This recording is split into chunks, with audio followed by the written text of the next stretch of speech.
Então, pessoal, eu vou ler aqui o capítulo do livro preferido para mim, que é a maior piada do futebol brasileiro e mundial de todos os tempos, que é o capítulo sobre Corinthians, campeão mundial convidado e sem Libertadores. Esse foi o capítulo que eu mais gostei de escrever, ri muito, né? Realmente é uma piada. Eu, se fosse corintiano, não teria vergonha de falar sobre esse capítulo da história do meu clube, né?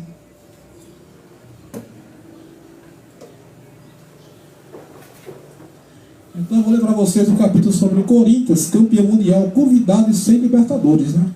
Realmente, em 2012 foi campeão, mas em 2000 aquilo foi um torneio de verão que a FIFA fez aqui no Brasil, vocês vão entender por quê.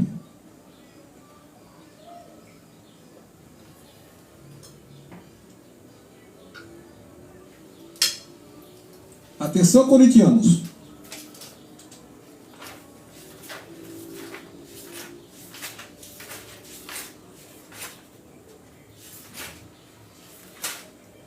Corinthians, campeão mundial, convidado e sem Libertadores.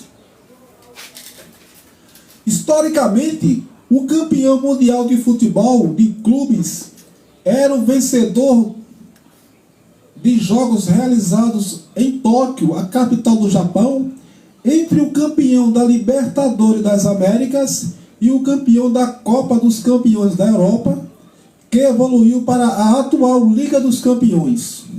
No entanto, no ano de 2000, a FIFA, Federação Internacional de Futebol, inventou de organizar um torneio de verão no Brasil, ao qual deu o nome de primeiro Campeonato Mundial de Clubes de Futebol, com times ditos campeões de todos os continentes, que no final foi uma fraude que gerou uma das maiores piadas do futebol mundial, se não a maior.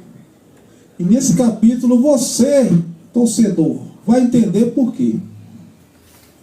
Mas antes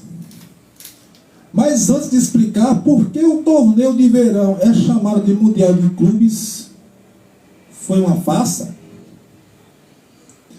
Mas antes de explicar, né, por que o torneio de verão chamado de Mundial de Clubes foi uma farsa, que criou a piada oficial do primeiro campeão mundial sem Libertadores, vamos entender a história da competição, que foi criada em 1960, através de uma parceria entre a Liga dos Campeões, chamada UEFA, e a Conmebol. Foi criada através de uma parceria entre a Liga dos Campeões da UEFA e a Copa Libertadores da América, Conmebol.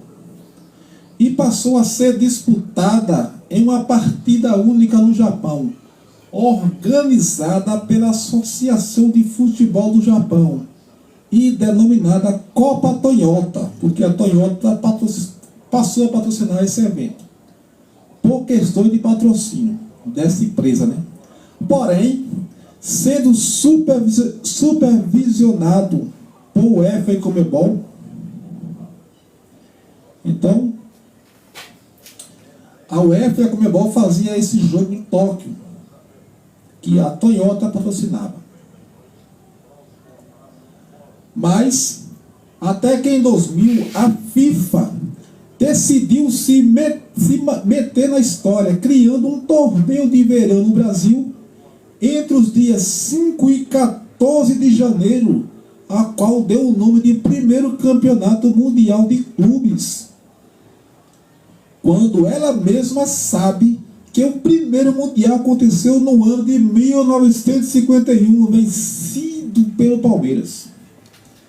Sabendo dessa história, vamos entender por que foi uma farsa o torneio de verão chamado de Mundial de Clubes de 2000 no Brasil.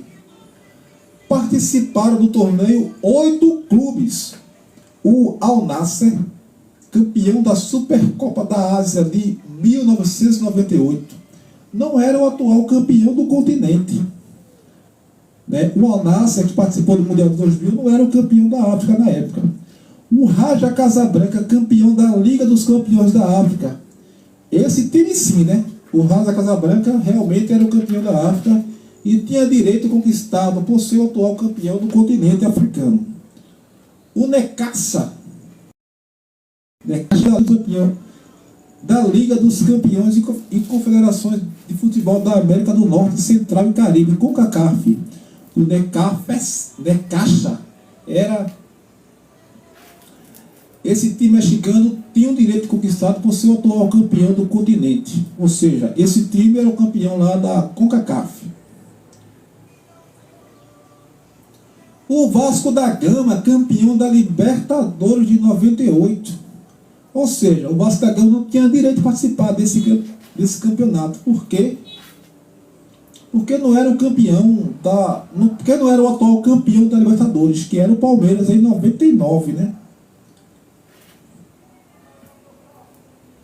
O Salt Melbourne, que foi outro clube que participou, esse clube era o atual campeão da Oceania e tinha o direito conquistado de participar representando a Austrália, né? O Manchester United, atual campeão da Liga dos Campeões em 99, esse sim tinha o direito de participar do dito mundial. O Real Madrid não era o atual campeão da Europa, ou seja, o Real Madrid não era o atual campeão da Liga dos Campeões, era o Manchester United em 99, mas o Real Madrid veio aqui participar porque foi convidado pela FIFA. E a maior piada, né? O Corinthians, que foi indicado e convidado pela Confederação Brasileira de Futebol, CBF, em junho de 1999, como campeão brasileiro de 98. Ou seja, o Corinthians foi convidado a participar porque foi campeão brasileiro de 98. E o Palmeiras, campeão da Libertadores de 99, não foi. Máfia, né? A alegação foi de que não haveria como definir o campeão de 99 do brasileiro a tempo de preparar o sorteio dos grupos, o que a Confederação Brasileira de Futebol e que a Confederação Brasileira de Futebol estava empenhada em acompanhando o critério da Conmebol. Ou seja, eles falaram que não dava para esperar o campeão de 99, eu não sei, máfia. A Conmebol indicou o seu representante, o Vasco da Gama, baseado em 98, ou seja, a Conmebol indicou o Vasco, que foi campeão da Libertadores de 98, e não o Palmeiras, que era o atual campeão. E assim o Corinthians, que não tinha direito conquistado em campo de participar, já que não era o atual campeão da Libertadores, participou como representante convidado do Brasil, país sede. E o Palmeiras, atual campeão da Libertadores da América de 1999, que tinha o direito de participar, conquistado em campo, foi excluído mafiosamente da competição. Resumindo, os clubes participantes do torneio de verão, chamado de primeiro mundial de clubes, dos clubes participantes desse torneio de verão, apenas 4 eram de fato campeões atuais dos seus continentes. Ou seja, dos 8 times que participaram desse dito mundial, apenas 4 eram campeões dos seus continentes. O Real Madrid não era o atual campeão da Europa, Corinthians e Vasco não eram campeões da América, e outro time aí que não era campeão do seu continente. Agora, falando sobre o campeão, né, o Corinthians, desse dito campeonato mundial. O Corinthians foi fundado em 1910. E de lá,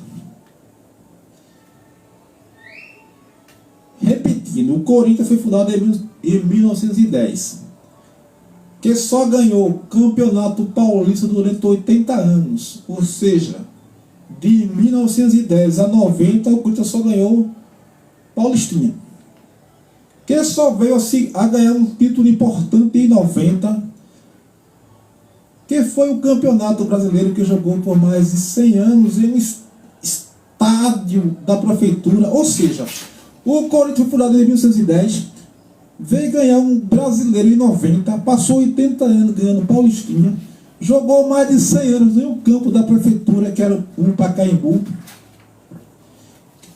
Veio a se tornar grande enquanto os outros já eram, ou seja, depois dos anos 90. Participou do torneio de verão, chamado de Mundial. Veja que absurdo. Em 2000 aqui no Brasil, se jogar uma partida fora do país, ou seja, se foi convidado, não jogou Libertadores, ou seja, participou de um Mundial sem jogar uma partida fora do país. Veja que controvérsia, que loucura. Foi campeão contra o Vasco na final de Mundial de clubes com 2 times de um mesmo país. No caso do torneio de verão de 2000, um jogo de campeonato brasileiro foi considerado final de Mundial de Clubes. Uma verdadeira piada pronta. Além disso, veja agora que absurdo. O Manchester United, que tinha sido campeão mundial em dezembro de 1999 em Tóquio contra o Palmeiras, se tivesse ganhado o chamado Mundial de Clubes de 2000, ele teria sido bicampeão mundial em menos de 2 meses. E sem uma Liga dos Campeões antes. Veja que loucura isso poderia ter acontecido. Ou seja, o Manchester United foi campeão mundial em dezembro de 99 contra o Palmeiras, que era o atual campeão da Libertadores de 99. Aconteceu um jogo único em Tóquio, o Manchester United ganhou. Ganhou, o Marco falhou, o Palmeiras jogou melhor, mas o Manchester United ganhou. Aí em janeiro de 2000, ele estava aqui no Brasil jogando outro Mundial. Ou seja, se o Manchester United tivesse ganhado o Mundial de 2000, que é um torneio de verão, ele teria sido bicampeão mundial em menos de 2 meses, sem uma Liga dos Campeões antes. Veja que absurdo. Como é que pode o time jogar 2 mundiais em menos de 2 meses? Se fosse campeão, seria bimundial em menos de 2 meses, com uma liga só. Portanto, com essas controvérsias fica provado com argumentos sólidos e fatos que não podem ser refutados que o Mundial de Clubes da FIFA de 2000 pode ser considerado um torneio de verão, uma piada, que teve como campeão um clube convidado em 100 Libertadores, que não tinham direito conquistado em campo de participar, assim como o Vasco, porque o atual campeão da Libertadores era o Palmeiras, como eu já falei. Por todas essas controvérsias, os torcedores de praticamente todos os clubes brasileiros com noção não consideram o Corinthians bicampeão mundial, porque apenas o Mundial de 2012 foi conquistado de forma justa. Ou seja, ninguém reconhece o Corinthians, o nosso atual freguês do Palmeiras, como campeão mundial de 2000. Só os corintianos que falam disso. Ninguém reconhece. Só a FIFA, né? Mas a FIFA é uma entidade política, né? O que vale no futebol é o sentimento geral da galera, né? Dos torcedores rivais. Não o que a FIFA diz. Portanto, uma das maiores piadas do futebol mundial é o Corinthians se achar campeão mundial de 2000 sem Libertadores e como convidado, ganhando um torneio de verão. Esta é uma piada oficializada pela FIFA, é uma piada oficial. Eu, Cícero Santos, se fosse corintiano, teria vergonha de falar dessa fraude, desta piada oficial da história do Corinthians. Campeão de um torneio de verão, achando que era campeão mundial. Então, pessoal, essa é a maior piada da história do futebol mundial. Resumindo as controvérsias, o Corinthians foi convidado no lugar do Palmeiras, que era o atual campeão da Libertadores da América de 99. Então, foi no lugar do rival, que tinha o direito de conquistar em campo, de participar. Assim como o Vasco foi convidado também, não era o atual campeão da Libertadores, como o Corinthians. O Real Madrid não era o atual campeão da Liga dos Campeões, e sim o Manchester United, que já era campeão mundial em 99, que ganhou do Palmeiras. Se tivesse ganhado aqui em 2000, seria bimundial em menos de 2 meses, com uma liga só. Dos 8 clubes que participaram, só 4 eram campeões de seus continentes. Como é que pode também um time ser campeão mundial se jogar uma partida fora do país? O Corinthians. Então essa é a piada oficial do campeão mundial convidado em ser Libertadores, né? Um time que passou 80 anos ganhando a Paulistinha, que veio se tornar grande quando os outros já eram. Passou 80 anos, 100 anos jogando no estádio da prefeitura e construiu agora uma arena aí que não foi paga ainda. Então essa é a maior perda do futebol mundial, galera. Então é isso. Uma cervejinha, não é isso? Então, todas